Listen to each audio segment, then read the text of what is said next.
মায়ের মতো রিক্তা আক্তার বানুও চেয়েছিলেন তার মেয়ে পড়ালেখা শিখুক, মাথা উঁচু করে দাঁড়াক নিজের পরিচয়ে।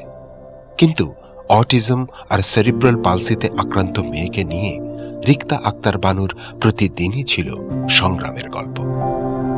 তার সন্তানের জন্য একে একে সব স্কুলের দরজা বন্ধ হয়ে যায়, কারণ সে বিশেষ চাহিদা সম্পন্ন। আমার মেয়ে প্রতিবন্ধী, ও লালা পড়ে, ও একটু চিল্লাইছে বা ও একটু হয়তো ইয়ে করছে, কিন্তু ও কিন্তু কাউকে মারধর করেনি, কিন্তু ও প্রতিবন্ধীর জন্য ওকে স্কুলে ঠাঁই দেয়নি। কুড়িগ্রামের চিলমারি উপজেলার স্বাস্থ্য কমপ্লেক্সে নার্স হিসেবে কর্মরত ছিলেন তিনি। এই চাকরি করে নিজের সংসারের ঘানি টানতেই হিমশিম খাচ্ছিলেন, কিন্তু সংগ্রামে তার মনোবল ভাঙেনি, বরং শোককে পরিণত করেছেন শক্তিতে। সেই শক্তি থেকে তিনি নিলেন জীবনের সবচেয়ে বড় সিদ্ধান্ত। নিজের জমি বিক্রি করে গড়ে তুললেন এমন একটি স্কুল যার দরজা সবার জন্য খোলা, যে স্কুলে কোনো না নেই, আছে শুধু বিশ্বাস। প্রতিটি শিশু শিখতে পারে, বেড়ে উঠতে পারে, স্বপ্ন দেখতে পারে সমানভাবে।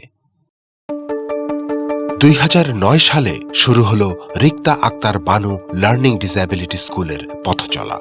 শুরু হয়েছিল কয়েকজন শিশুকে নিয়ে, এখন এখানে পড়ছে প্রায় 300 শিশু। প্রথমে শুধু অটিজম ও শিখন অক্ষমতায় আক্রান্ত শিশুদের জন্য হলেও পরে এর পরিধি বাড়ল আরও। শেখার অসুবিধা, বুদ্ধিমত্তা ও শারীরিক প্রতিবন্ধিতায় থাকা শিশুরাও পেল সমান সুযোগ। ছাড়িয়ে যেতে শুরু করল প্রতিবন্ধকতার সীমানা, বদলাতে শুরু করল সমাজের দৃষ্টিভঙ্গি। আমি একটা প্রতিবন্ধী সন্তানের জন্য আমি হাজারো প্রতিবন্ধী সন্তান পেয়েছি, যা আমি আজকে 294 জন প্রতিবন্ধী সন্তানের মা। এটা আমার বড় গর্ব।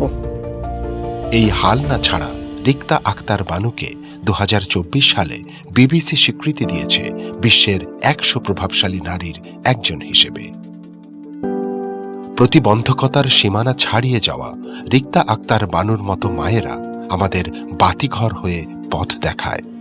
তাদের দেখানো পথই আমাদের সীমানা ছাড়িয়ে এগিয়ে যাওয়ার নিরন্তর প্রেরণা।